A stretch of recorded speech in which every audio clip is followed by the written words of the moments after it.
आए हैं प्रश्न, अकबर को राष्ट्रीय शासक कहा जाता था कैसे या कहा गया है क्यों।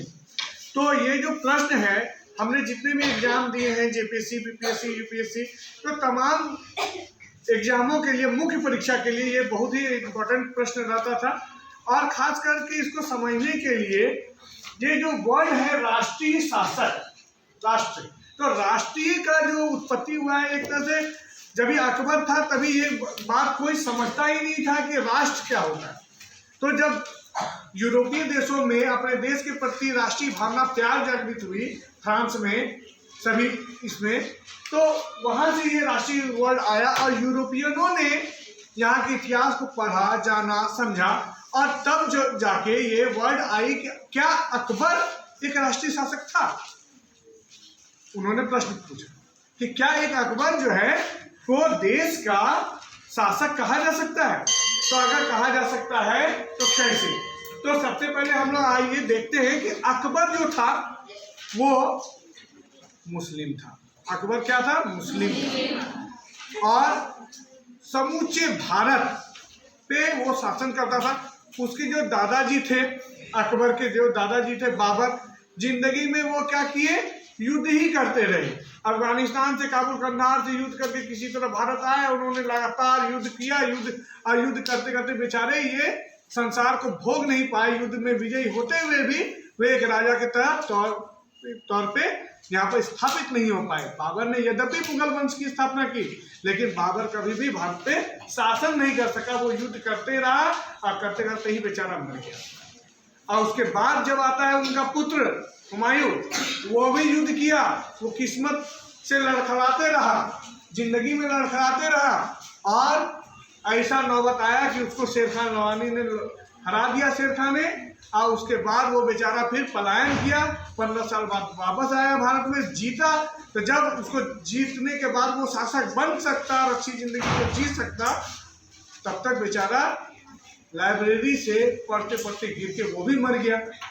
तो इस तरह हम लोग देखते हैं कि मुगल काल में के जो शासक हुए वो कभी स्थायित्व रूप से रह नहीं सके। उसके बाद आए हमारे अकबर। अकबर मात्र 14 साल का बच्चा, मात्र 14 साल का बच्चा भारत का शासक बनता है 1556 ईस्वी में। और उसके बाद उसके पास एक बृहद हिंदू साम्राज्य रहता है। वो खुद मुस्लिम रहता है, पढ़ा लिखा हुआ नहीं रहता है, हाँ, और उसके पास एक बृहद साम्राज्य होता है। लेकिन फिर भी बिना पढ़े लिखा हुआ आदमी होते हुए भी, यद्यपि उसके पास तुम लोग के तरह मैट्रिक की डिग्रियां नहीं थी, लेकिन वो डिग्रियां से बढ़के वाला काम किया उसने हिंदू साम्राज्य पे न केवल 1-2 साल, 5 साल, 10 साल, 20 साल शासन किया, 50 वर्षों तक शासन किया और अच्छी तरह से शासन किया। क्या क्या किया? अपने साम्राज्य में उसने विस्तृत साम्राज्य का निर्माण किया। विस्तृत साम्राज्य में उसने खानदेश, बराक, बारागढ़, पूरब में बंगाल और पश्चिम में कांधार तक विजय हासिल किया, सिर्फ अपनी योग्यता के बल पे, अपनी कूटनीति के बल पे, अपनी समझ के बल पे। उसके बाद सुदृढ़ प्रशासन किया। उसने देखा कि छोटे से छोटे जगह, गांव और बड़े से बड़े साम्राज्य को चलाने के लिए हमको सुदृढ़ प्रशासनिक व्यवस्था की जरूरत है। उसने नया मनसबदारी व्यवस्था को लाया। मनसबदारी व्यवस्था जैसे अभी यहाँ पर डीसी है, ब्लॉक अधिकारी है, वैसे में उस जमाने में अधिकारियों को मनसबदार कहा जाता था। जितना छोटा जगह उतना छोटा मनसब, जितना बड़ा अधिकारी उतना बड़ा मनसबदार। मनसबदारी व्यवस्था लाई। सुस्पष्ट राजत्व सिद्धांत था उसका। धर्म, जाति, लिंग से कोई मतलब नहीं। उसको वो पूरा देश का राजा बनना चाहता था और राजा बना भी। उसने ऐसा नहीं है कि इस्लाम धर्म के लिए कुछ किया, ऐसा नहीं है कि हिंदुओं के लिए कुछ किया, उसने यहाँ के प्रजाओं के लिए किया। जो प्रजा की मांग थी उसने किया। तो अलग धर्म, अलग जाति, अलग संप्रदाय से अलग सोच पूरे यहाँ के लोगों के लिए, यहाँ के प्रजाओं के लिए उसने नीतियां बनाई। धार्मिक नीति में पता चला उसको कि ये देश हिंदुओं का है, तो हिंदू क्या करते हैं? होली मनाते हैं, होलिका दहन करते हैं। उसने बोला कि चलो हम मुसलमान लोग जो है रंग अबीर नहीं लगाना पसंद करता, लेकिन एक शासक होने के नाते उसने हिंदुओं के सुख के कारण अपने आप में अपने गाल पे अबीर लगाया, माथे पे तिलक लगाया, गणेश जी का पूजा किया, भगवान गणेश की पूजा की। उसने। एक मुस्लिम होते हुए आज कभी मुस्लिम वो चीज नहीं करना पसंद करता है, अपने धर्म को आड़े ले आता है, लेकिन एक शासक के रूप में उसने उस जमाना में होली मनाई, दिवाली मनाई, गणेश उत्सव मनाया।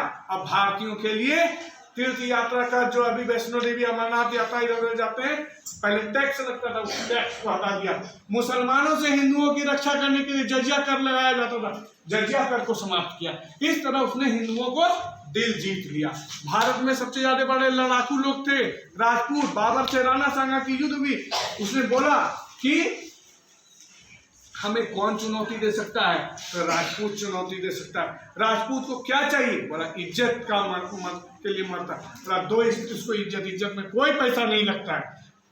पूरे सम्मान के साथ राजपूतों का सम्मान किया गया। मान सिंह, भारमल सभी को उन्होंने अपने इसमें साम्राज्य में जगह दी और उसको एक अच्छा सम्मान दिया। और वही लोग मान सिंह और भारमल जैसे ही राजाओं के बल पे, सेनापतियों के बल पे उसने एक बृहद साम्राज्य की कल्पना की और उसको साकार किया। स्थापत्य कला का नया बिल्डिंग बना, आगरा का किला बनाया, हुमायूं का मकबरा बनाया, लाल बलुआ पत्थर में इस्तेमाल किया, फतेहपुर सीकरी का निर्माण किया। फतेहपुर सीकरी आगरा के से 10-12 किलोमीटर की दूरी पर बगल में है। वहां पर दीवाने आम बनाया, दीवाने खास बनाया। दीवाने आम में आम मतलब आम लोगों के लिए सभा में बैठने के लिए, खास मतलब खास लोगों के लिए बैठने के लिए बनाया। साहित्य में देखा गया कि यहाँ पर भारत में धार्मिक किताबों का बहुत मतलब वैल्यू है। उसने अनुवाद विभाग बनाया, क्या कि वो लोग फारसी पढ़ते थे, फारसी बोलते थे, तो उन्होंने जो है साहित्य के क्षेत्र में गीता, रामायण या कई धार्मिक किताबों का जो है फारसी में अनुवाद किया है और दूर दूर तक लोगों को ये बताया। राजपूत नीति में मानसिंह भारमल जैसे इससे संबंध स्थापित किए, वैवाहिक संबंध स्थापित किए, उनको प्रतिष्ठा दिया और उनको अपने में ऊंचे ऊंचे पोस्ट पे मनसबदार बनाया। इससे क्या हुआ, लॉयल्टी बनी। जहां राजपूत पहले सुसाइड कर लिया जाता था राजपूतों के द्वारा, महिलाओं के द्वारा, अब लॉयल्टी बनी कि अच्छा बेहतर जिंदगी दिया गया। किसके द्वारा, मुगल बादशाह के द्वारा। और इस प्रकार हम लोग पाते हैं कि अकबर ने ना केवल सिर्फ हिंदुओं के लिए, ना केवल मुसलमानों के लिए, ना केवल राजपूतों के लिए, ना किसी विशेष समुदाय के लिए, बल्कि इस पूरे देश के नागरिकों के लिए अच्छे काम किए, अच्छा सोच किया। यही परिणाम निकला कि उसने 1, 2, 10, 20 नहीं 50 वर्षों तक शासन किया। और यही उसकी महानता है और यही उसकी राष्ट्रीय शासक होने की पहचान है। धन्यवाद।